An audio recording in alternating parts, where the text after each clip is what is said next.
greetings, magnificent beings. Welcome to episode 25 of Soul Empowerment with myself, David McCleod, Kristi Borst, and Sara Jane. We are here to talk today about a fabulous topic called Your Wonderful Life.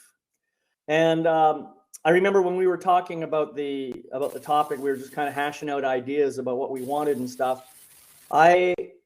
I think I mentioned something about watching the movie It's a Wonderful Life by Frank Capra with, Jimmy Stewart and those other people, and how moved I am by that movie. Every time I watch it, it just is a reminder to me that all of us have an impact in the world. I have an impact in the world, even if I don't necessarily see that impact. It's not always being fed back to me in the way that I might like. And the idea of the movie, of course, is that just imagine if you had never been born. Let's just create that scenario and you get to watch life unfold without you in the mix and see what happens. And that's the beauty of the story when George gets to see just how important he has been in the lives of so many people, even though he wasn't really, he's not an egotistical man or anything like that. He wasn't looking for accolades, but he did have that touch. And so that's where we're coming from today on this idea of your wonderful life. Kristi, why don't you introduce yourself? I should just mention, so people understand what's going on here. Nancy and I decided that we wanted to expand this panel and have at least, have 4 people on the panel on a regular basis. Now, obviously, she's not here today, but that's okay. Sometimes it'll be 2, 3, 4, whoever. But that's the plan going forward, is to have 4 of us on this panel. And so I'm really delighted that both Kristi and Sara have been able to join our team, because they helped out back in the summer and did a great job. And so I just really enjoyed their presence. So Kristi, please go ahead and introduce yourself and tell us what you expect to get out of this program. Hi, everyone. My name is Kristi Borst, and I'm joining you from Southern Maine, where I live. And here I do quantum healing energy sessions. That's my passion and my ministry, if you will, helping others to heal through space and time. I think we're in this kind of rare opportunity right now where we are aware to do the work, not only for ourselves, but for the people that came before us and those that come after. I think for me, what I would like to get out of this, or what I feel passionate about on this topic, is just that so many of us enter the new year feeling badly about ourselves, or focusing a lot on what we want to change, whereas I feel that we can uplift ourselves and so many other people by having a positive vibe, and that comes from really gratitude and celebrating what's going right. Beautiful, thank you. And Sara, why don't you introduce yourself? Tell us where you are and what you do and what you bring to this program today. I'm Sara Jane. You can call me Sara, though. I'm in the UK. I'm right on the south coast in a little place called Bournemouth, not far from Southampton. For those people who don't know the UK, may know Southampton because it's where the Titanic sailed from. And I'm a complementary therapist, Reiki master teacher, vocal Reiki creator, founder of Gift of Healing TV, and I just love supporting people in any way that I can. But it's about supporting people to help themselves for me.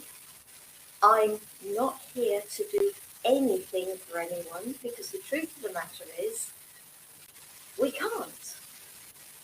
We're here to support. That's my feeling. As a lot of people would say, oh, you're a healer. The only person I've ever been able to heal is me. And I hope I've done a pretty good job of that. My own story, I have no doubt in these programs, bits and pieces will slip out because I believe we're all here to share from our experiences to support you. And so this is why when David invited me, I love doing these shares. Whatever the topic, if I feel I can add to it, and they're going to be topics that will put me outside my comfort zone. And actually, as uncomfortable as that is, it's great, because it's not only helping empower other people, but it empowers me too. So I hope that when you listen to these, whether you agree with any of us, all of us, none of us, it doesn't matter. We are sharing from our perspective, from the experiences we've had, the things we've gone through in our lives. And that for me is what this is about. New year, new day, new hour, new minute. We can change our lives with a new thought and a new way of thinking. And it is a new way of thinking to me. And so, I'm going to shut up now. But that's why. I'm delighted to be here. Thank you, David. No, that's great. Thank you, Sara. I really like what you were saying about the new thought and a new way of being, a new way of thinking, a new way of showing up. I think that's really important. And Kristi, you mentioned the idea of how many of us come into a new year perhaps berating ourselves or beating ourselves up for not having done all the things we thought we should have done or whatever. And therefore we come in with a bunch of resolutions. We make up this list of things. Well, next year is going to be different. Next year is going to be better. Next year is going to be this, and so on and so on and so on. And we just decided that we want to maybe shift that thinking a little bit. And instead of having a negative perspective on what happened in the past, let's look at where we are right now. And from the perspective of Jimmy Stewart and that movie, just imagine all of the people we have touched, all of the things, all the amazing things we have done in the course of a year. And let's just honor that and bless it before we start thinking about how much we want to change something. I think too that, we all have this similar perspective or awareness that really, when you're aware of your power and when you're aware of your choices, really any day is your New Year's Day. It doesn't have to be January 1st. Getting back to, the comments that Sara just made. And an interesting thing that's kind of happening on Facebook right now, I don't know if you've noticed this, but people are posting pictures from 10 years ago and then now. And 10 years ago, I almost feel like I was a totally different person. I'm not. I'm just so much freer and happier and healthier, and really almost debunking the adage that the older we get, the more we decline. Yeah, that's an interesting perspective, and I haven't really noticed these 10-year different pictures that you've been talking about. But one thing I do resonate with is, on one level, I believe we are the same essence that we were when we were born.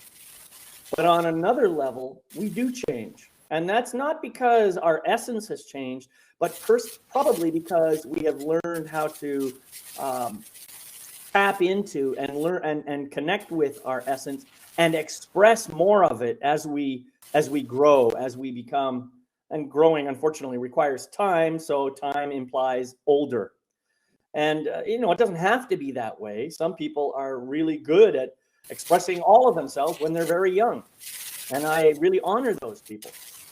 I didn't happen to follow that path. I followed a different path that required me to be in great resistance to the truth of who I am for like 40 years before I finally said, okay, enough of that. And maybe you ladies had a similar kind of experience.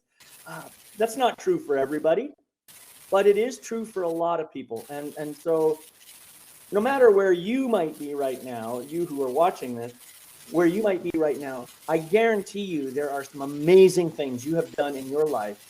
And now is the time to really honor those and to bless yourself for what you've done. There's plenty of room for improvement no matter where you are in life, but let's not rush into the improvement thing until we really honor where we are right now. See, I'd like to go back to that word change and that word grow. Yeah, I could turn around and say I've changed, but what I feel I've actually done is grown. And it had nothing to do with time. It has to do with an awareness of myself, of what's gone on around me, of my story. And I've grown from that. You know, it's sort of, we say, don't live in the past. I don't. I am very aware of my past. But I'm aware of it for the gifts it has given me. You know, and David, you talked about the fact that some people are really able to express themselves when they're really young. Well, like you, absolutely not, was in people pleaser mode, and so one thing I was not doing was expressing my true self. But I also feel that that happens for a lot of people because something happens when they're young and they're told that it's not okay to be themselves. Those words aren't used, but it's don't do that, that's naughty, behave yourself, whatever. And all children are doing is pushing the boundaries of who they are. And therefore, obviously, some of the stuff that I help people do is with the younger child, the inner child, that hurt, that trauma, that connecting of the whole self, bringing everything back in so that we can be true to that beautiful essence that was born. Because personally, I believe we were born perfect for this life that we have chosen to have. Whatever that may mean for each individual. Yeah, I agree. We have a misinterpretation of the word perfect. You know, perfection is right here, right now. But in our ego minds, our mind always finds flaws or errors or things that don't seem right, or, you know, the mind is really good at that. And you know, I hate to tell you this, but it's actually a good thing. It helps to protect us. It can keep us watching for the dangers in our life. And that's important for being safe in this physical world. But it's not the slightest bit important from the spiritual standpoint, because your soul is always perfectly safe. And so we have to, you know, we have the dichotomy of the perfect in the spiritual world and the perfectionism, if you like, in the physical world.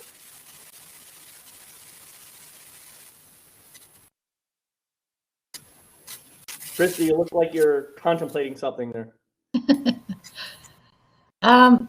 Well, you know, as Sara said, we can only speak from experience, and doing that, you know, reconnective work with that divine essence that we came here to be is at the root of the work that I do, and really a huge part of why I am a different person now than I was 10 years ago. And I think, you know, most of us, I think probably the three of us, are somewhat empathic, sensitive beings. And when you're a sensitive being and you're in an environment that is with people who are even more shut down, they've learned how not to be sensitive as their survival mechanism, then you learn to shut down. And so it's almost like what I was trying to convey initially is we're in this process of almost unlearning the filters and the boundaries. That's kind of what my whole focus is now, is watching for ways that I'm being smaller than who I'm here to be. And I think the mind has a tendency for tunnel vision or bias. And so the conscious self can watch for those biases and start to shift those from being unconscious to conscious. And also, like, the other part of that, what I was thinking about earlier was, if we're going to have tunnel vision, why not have that tunnel vision be positive instead of negative? I love it. Yeah. So that was kind of jumping all over the place, but that's kind of what. Right. And actually what you're bringing up is this whole notion of, okay, the mind likes to find flaws. That's kind of what it does. But the mind can be trained. And this is something that, we just have to practice, really. Anytime, I've reached a point now that anytime I hear my voice in my head saying, oh, this is bad, or this is not good, or you're doing it wrong, or something like that, I kind of pause it for a moment. I say, well, thank you for your perspective. But I'm just curious if you're noticing what's going well. I'm curious if you're noticing what's really positive. And sometimes the mind will, I can actually feel myself, kind of jerking backwards and say, oh, you just slapped me upside the head. Now I'm supposed to pay attention to the positive. Okay, well, let's see. What can I tell you? And if you do that enough times, then the focus on the negative starts to diminish. I don't want my ego mind to stop being on the alert for real danger, but I don't want it to be constantly warning me about stuff that really is completely fake, has no relevance whatsoever in my life. So that's why I have to keep, going through this process. And I think that anybody can learn to do that. It's just a case of take a pause, look at your thoughts, listen to what you're saying to yourself, and ask yourself, is that true? Is there really danger here? Is there really something wrong that absolutely needs to be fixed? Is it a life-threatening situation? And of course, if the answer is yes, then maybe you have to deal with that. Maybe there is some kind of real danger that you have to deal with. But my guess is most of the time you're going to find out, no, it's not really real. It's just my mind making up a story based on something that happened years ago in my past. And it's remembering that situation and saying, oh, the circumstances look the same now. So beware, you might have the same situation again. And that's kind of what the ego mind does. So I invite you, just pause, notice, decide for yourself if there really is a danger. And if there isn't, say, well, thank you for those thoughts. Now I choose to follow this path instead. Can I just interject there that that's a good example of what I was saying about watching for boxes and ways that you're living smaller. So if that thought, that hypothetical thought that we're talking about, or that fear, if that's something that habitually shows up that keeps us from expressing ourselves more as love in the world or joy in the world or happiness, then that's what I mean. That's keeping you small. It's not protecting you. It's not helping you grow. It's keeping you stuck. Yeah. Sara, I just muted you. I'm sorry. Just so you know, I had to mute you because I was getting a signal that you're producing some static or something on your microphone. So I think you can just unmute yourself now when you want to speak, and maybe just mute yourself when you're not talking. Right. Sorry about that. No, that's fine. That's all right. I go into I have a gratitude thing that I go through every day, every morning. And one of the things that I say is, thank you for the love in my heart. for a mind and an ego that works with my heart, that supports my heart choices, my gut instincts, inspiration and intuition, that supports me to live my life, to follow my path, to share my gifts, whilst keeping me safe. That's beautiful. And because the mind, the ego, to me, its main role is our safety. And while it keeps us in our comfort zone, within which it is near impossible to grow, sort of it's doing its job. But we are adults. We're not that tiny little baby, that child that's learning, that's going, oh, what's that? Ouch, it's a fire. Oh, that's sharp. We've learned things like that. We've got that knowledge now that we didn't have. And so now the mind, the ego, is no longer the protector of a child. It is more of a supporter. So have we asked it to change its role? Have we been grateful to it for the protection it has given us? Now, absolutely, I've done all this, and every now and again I go, excuse me, do you mind? I've had enough of this. What do you think you're playing at? Yeah. But I do, because I absolutely do the gratitude. I absolutely have thanked it. Yeah. I do the same thing, and I think that's a beautiful point that you bring up. And I like the way you phrase that gratitude, because you're now reframing the ego mind's purpose at the same time that you're expressing gratitude for it. You're saying, thank you for working in cooperation with my heart and my soul. Now, maybe up to now, the ego mind hasn't been doing that. But when you say thank you for doing that, the ego mind gets the message, oh, that's what you want me to do. And it does seem to start cooperating, especially when you put in your statement, while keeping me safe. You're kind of empowering the ego mind then to do the job that it was designed to do, but not to become the commander of the ship and take over the entire the journey, because then you end up in chaos. But thank you for sharing that.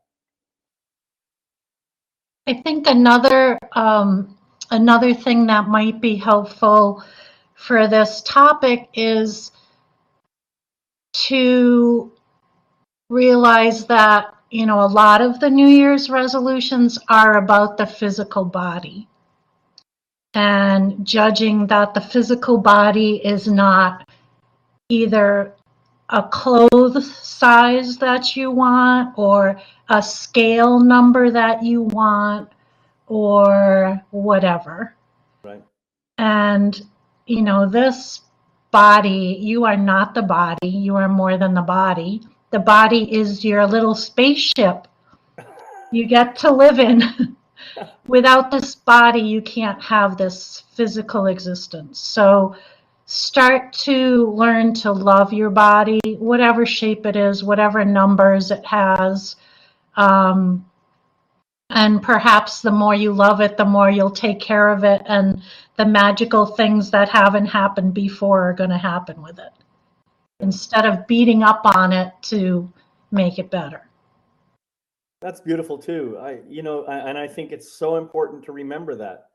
I am not my body.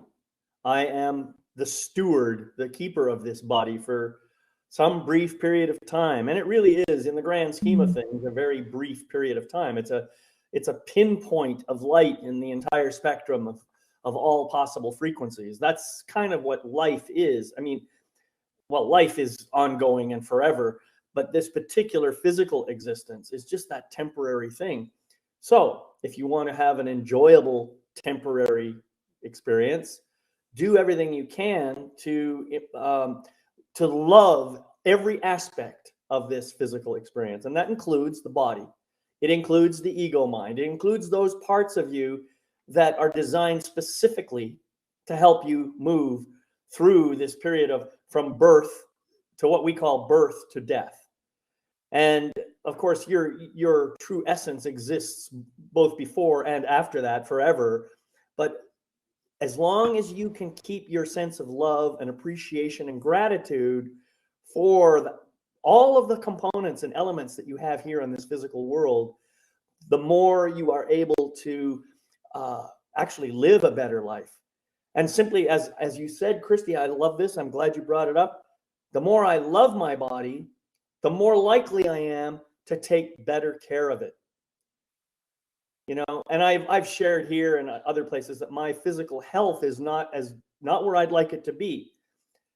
And I know that where my physical health is right now is due largely to choices I made back there in the past.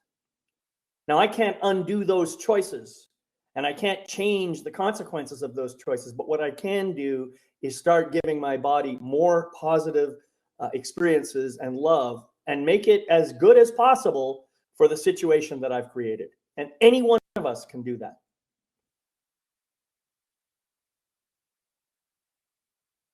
It's really important to love yourself.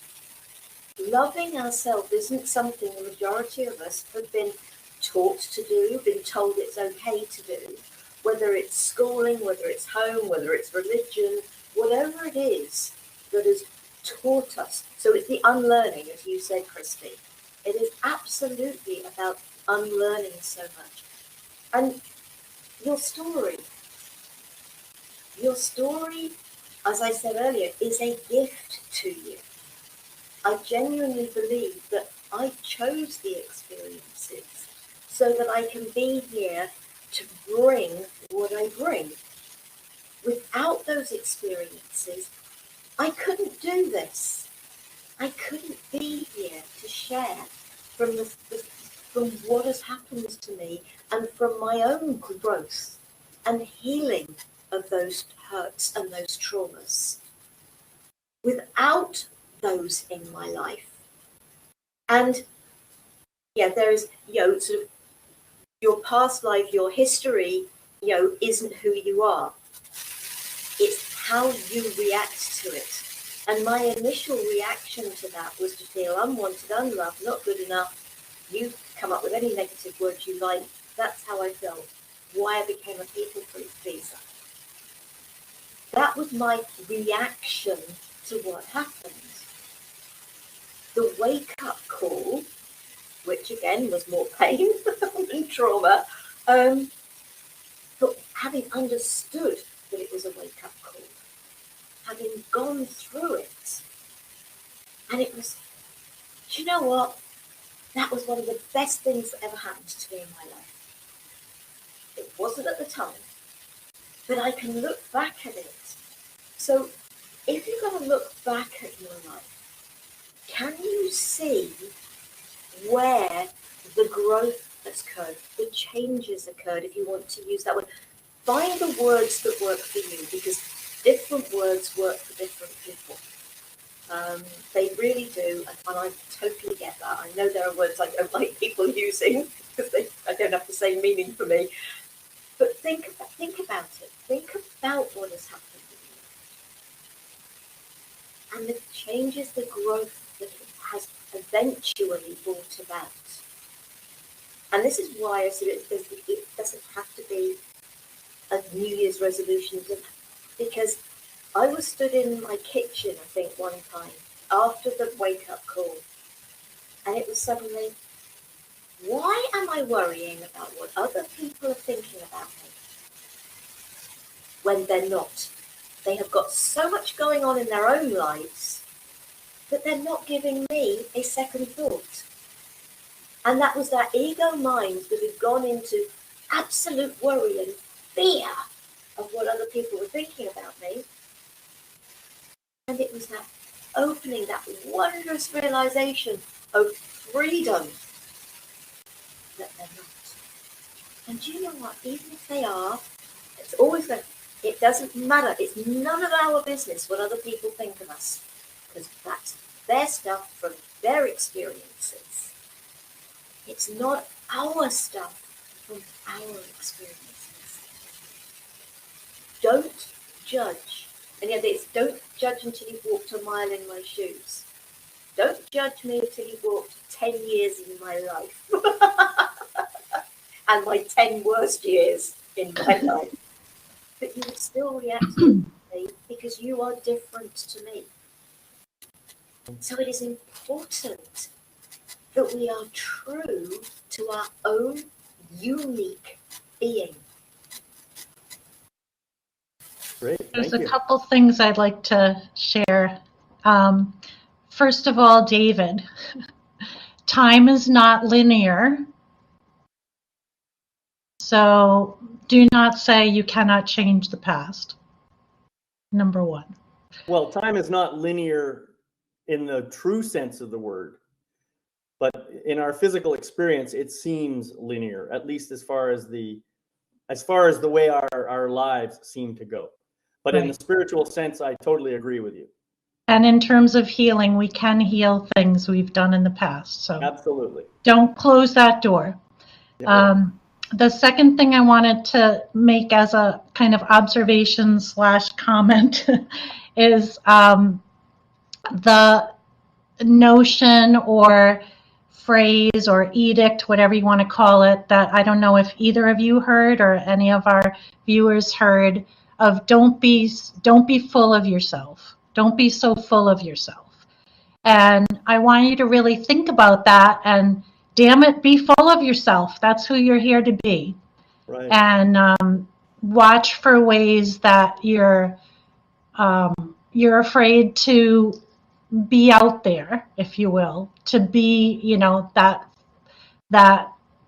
spark of who you are, because it really doesn't serve anybody if you're dumbing that down for everybody else. Because as Sara said, you know, so many people worry about what other people are thinking about them, but they're just worrying about what other people are thinking about them. They're not worrying about you. So just do you. That's right. Yeah, that's absolutely right. I like that. I did hear that. You're so full of yourself or something. And I remember when I was a kid and I heard that and I said, well, what else would I be full of? You know, that was kind of what came up in my mind. And yeah, I understand that it's a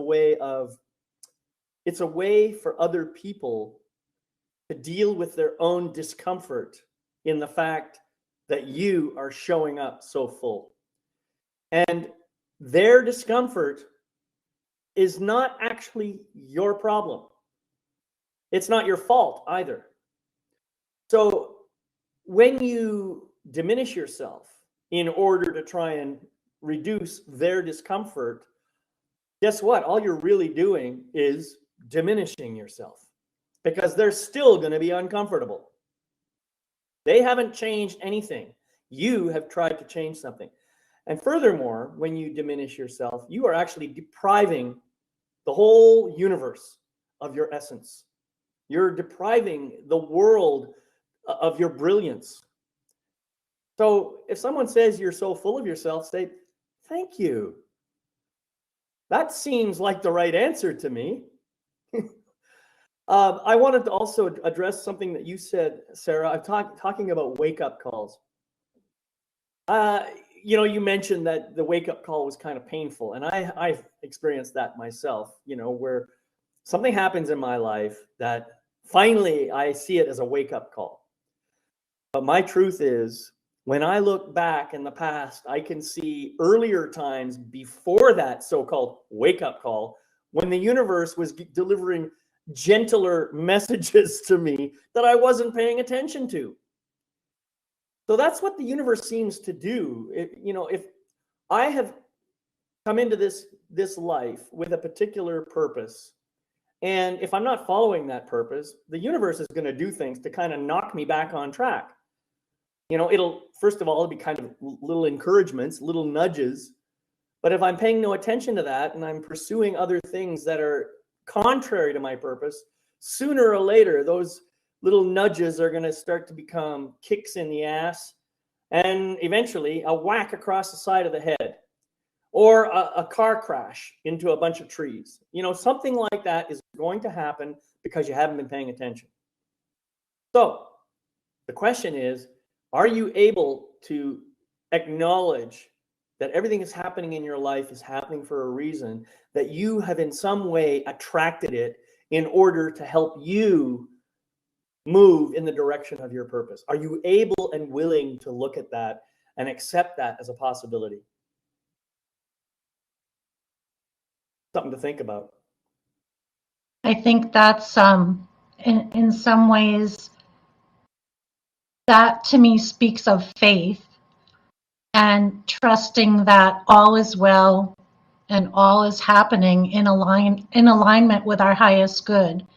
And we haven't been taught to be in that space of faith, I think. In fact, if anything, in the last 50 years, we've been carried further and further away from that. I agree with that. Yeah. Which kind of brings me back to a point that Sara was making about, people judging you. And I think one of the ways that I could talk like for an hour about that whole concept, but really, as Sara said, the nutshell is, what other people think about you is based on what their wounds are, because they're seeing themselves in us, but not able to acknowledge that.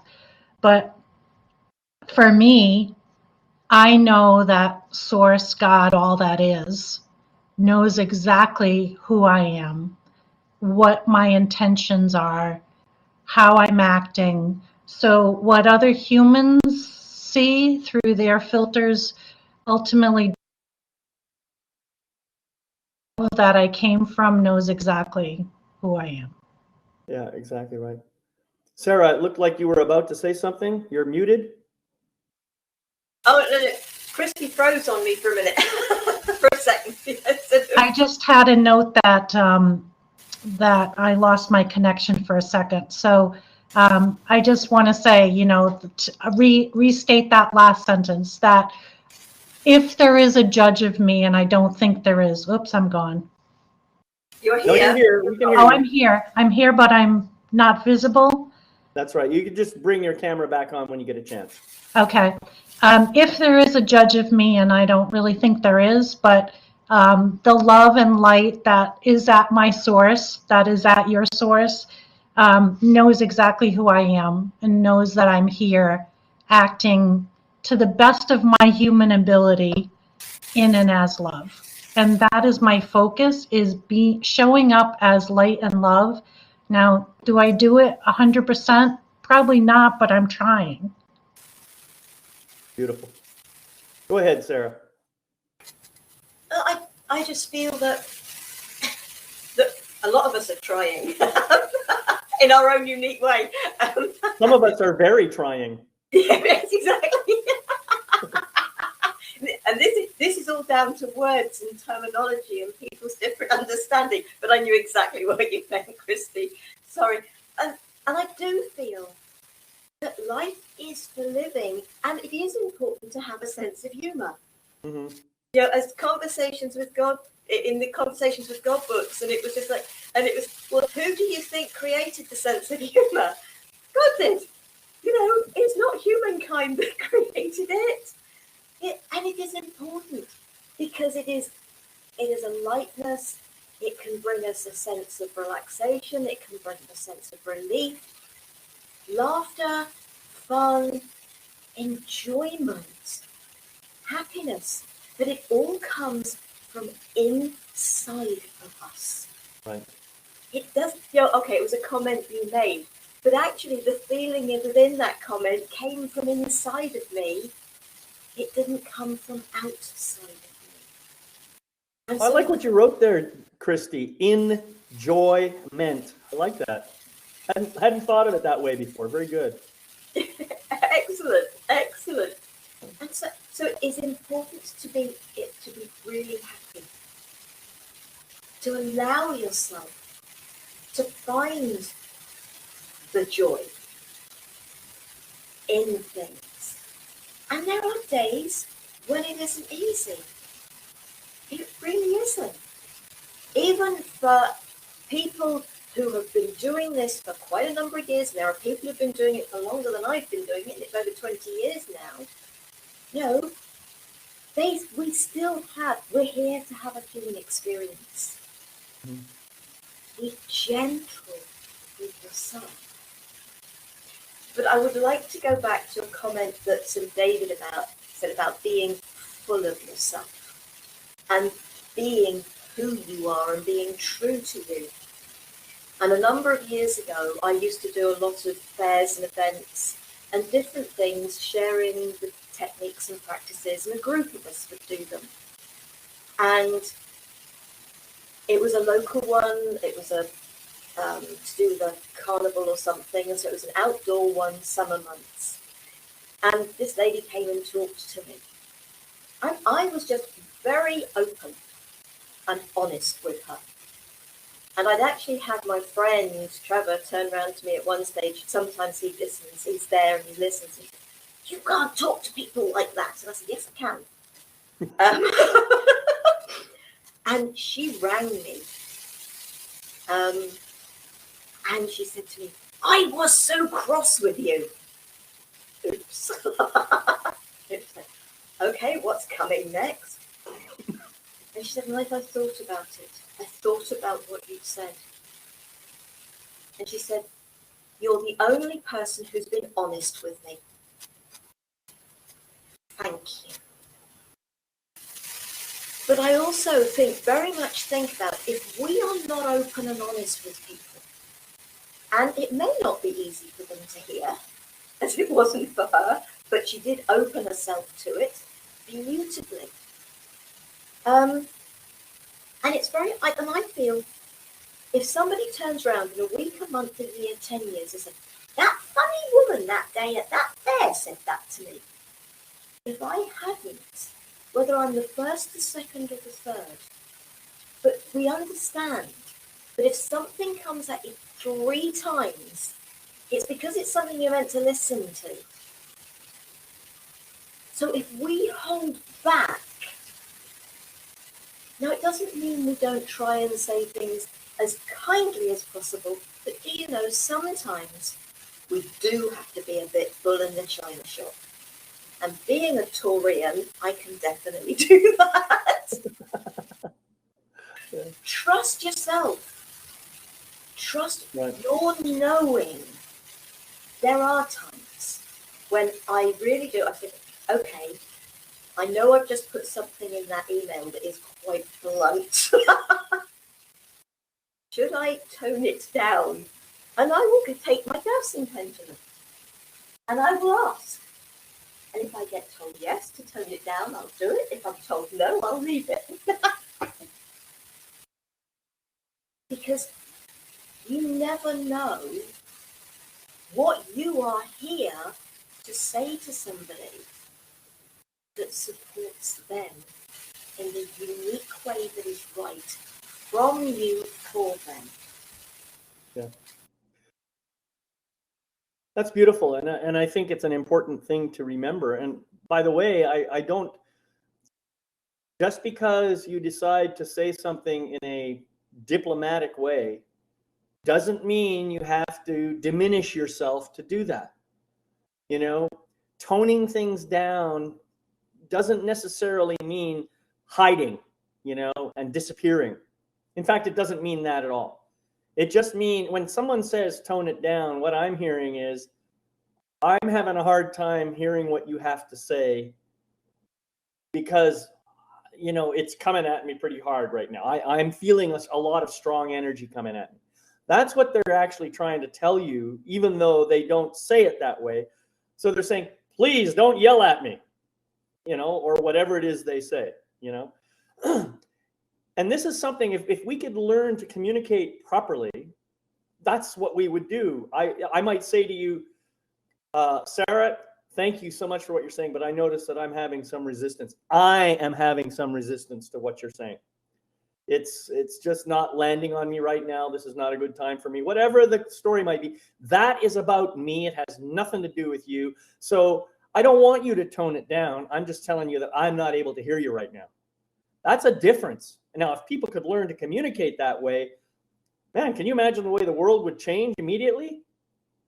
But right now, we are so busy blaming the other person for what we feel and for what we think, we're turning this place into a little living hell for all of us. So I'm speaking in generalities. I know that I contribute to that myself in some way, and I judge that other people contribute to it as well. If we could all raise our awareness and our consciousness about this, then we could learn to communicate in a more compassionate and loving way with each other and take full ownership of what's going on for ourselves. I think that we would witness the creation of wonderful lives everywhere. One of the things we had on our list to talk about was this notion of reflection versus resolution. And I want to make sure that we get to that. We started off talking about how we arrive into a year looking at making new resolutions and all this. And we've covered a lot of really, really good ground since we started. But I'd like to kind of get to this notion of reflection versus resolution. So who of you would like to start on that topic?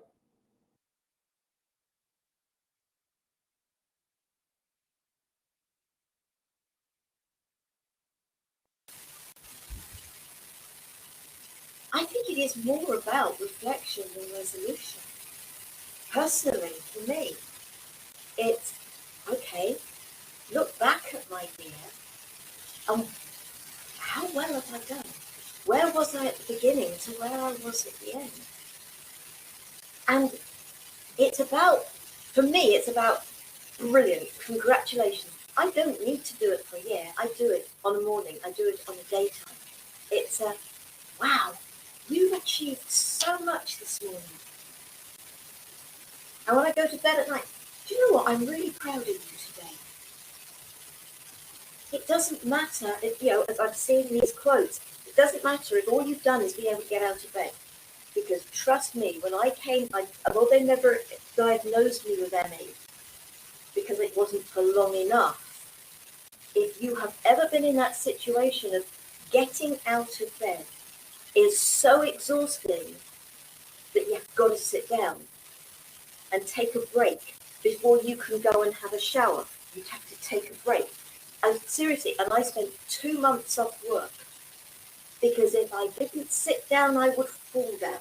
That was the sense, that was the feeling I had. And if you've gone through something like that, it's, do you know what? I got through the day. That period of time, I got through so many jigsaw puzzles, 1,000-piece jigsaw puzzles, because they kept me going. They gave me some concentration. But I wouldn't even let myself drive my car, but that was also made it really difficult because I couldn't even go for my walks out on the local heathland. Because I remember going out one day and thinking, I don't know whether I can keep putting one foot in front of the other. But there was nowhere to sit other than on the ground. And I'm not very good with creepy crawlies, so sitting on the ground wasn't good to me either. And I had to get myself home. But it made me so scared to go and try it again for months. So it doesn't matter what you're going through. And each of us has gone through stuff. We're not saying you have to achieve mega amounts in a morning, in an afternoon, in a day, in a week, in a month, in a year. If you got through the year, and we've gone through some tough times, with COVID, with the variants, with whatever. And some people have really struggled with it. Some people have really thrived with it, but some people have really struggled with it. Be proud of the fact you're coming through it. It's what have you got through? So reflect on your achievements. They may not appear achievements to other people, but they are achievements to you. And it has been gone on and said, it does not matter what other people think or judge you on. What you are feeling and thinking about yourself. Don't knock yourself.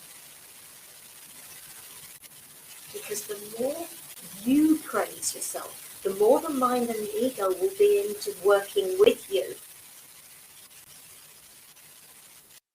But think about, I haven't thought about that for ages, but think about it.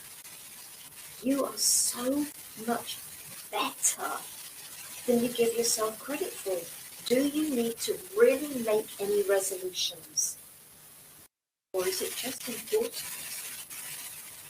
to improve on the you of yesterday?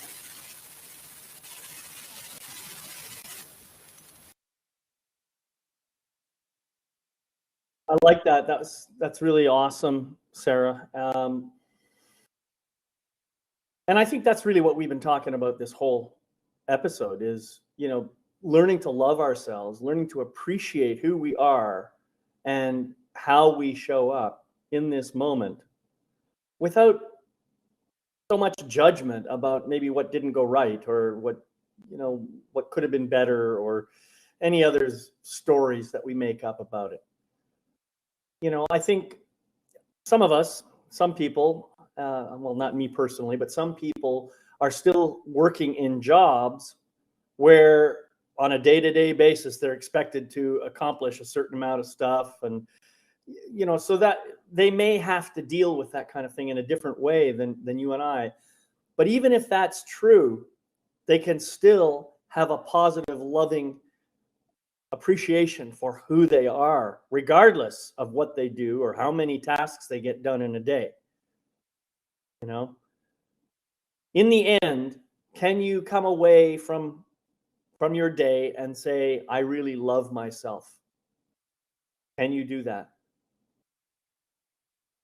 And if you can't, well, then I would say that is a place for you to focus some attention on.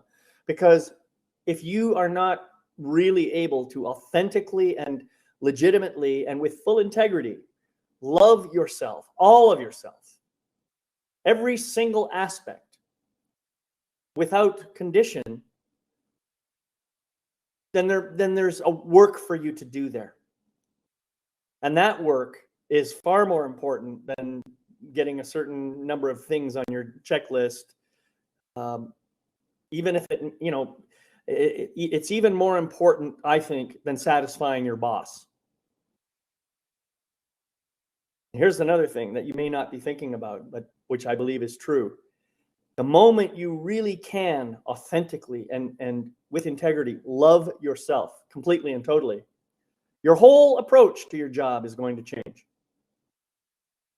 Because you're going to start seeing this job as some kind of a vehicle for you to express yourself more fully. And maybe you're expressing all that you possibly can of yourself right now in this job, and maybe the job has completed its purpose. Maybe you'll discover that it's time to find some other work that allows you to expand even further into the fullness of who you are. This is the beauty of reflection. Kristi, go ahead. And reflection, really, when you think about it, it sounds, or it's the same thing a mirror does, right? So if as you look at yourself in the mirror, there are things you probably see that you don't like, but look away from those things and look at the things you do like, and realize that as you do gain more self-love, you start and demanding is not quite the right word, but you start demanding that others around you act more lovingly toward you. In the workplace, maybe you don't allow someone to treat you badly as they have in the past because they're the boss and that's just the way it is. So self-love it's at the core of that reflectiveness. So when you don't love yourself, the mirror never shows you who you are. That's yes. great. And I just want to comment on something you said there, which I think is really important. Now, you didn't say it this way, but this is how I'm going to paraphrase it. The people will treat you no better than you treat yourself. We teach people how to treat us. That's another way of putting it. Yes. And I have got to go because of my own live program coming up shortly. It's been a real pleasure. I hope you'll carry on without me. Thank you, folks, and I'll see you soon. Bye, Sara. Thank you. Bye. So yeah, it's an amazing thing that you just said, Kristi, and a very important one, that if we love ourselves, then we effectively teach other people how we expect to be treated. And yeah, that's so important. I'm sure glad you brought that up. That's a really good one. And the idea of reflection from a mirror, as well as just our own internal reflection of what's going on. Yeah. And really, like, what's showing up for us in our lives is really a reflection of where we are internally. So, right. you know, if we're not happy, then it's gonna vibrate out. So the more we can, again, go to that space of being in our zone, the more we're changing the world as and through ourselves. Win-win. Right. And I think that what we're really leading to here is learning. We've talked a little bit about gratitude in this program, but another aspect, which I think is extremely important, is the notion of appreciation. So first of all, having gratitude for everything that's in our life, appreciating ourselves for how we show up, and then expressing that same appreciation for all the people in our lives and circumstances that have helped us to get to where we are now. If we can learn to do that on a regular basis, simply expressing appreciation on a regular basis can really amplify our lives in a magical way. Right. And the things that we may judge as challenges or negativity may be the place where our greatest opportunities are. So this is the importance of being aware. Yeah, that's a beautiful point too. I mean, how many of us are where we are today because of a painful or challenging situation that happened yesterday or the week before or whatever? You know, we wouldn't be here now without that experience. So can we learn to appreciate even the things that seem to be unpleasant or painful or even traumatic? If we can, what happens is we start to really grow and expand and develop even more. And we start to express ourselves.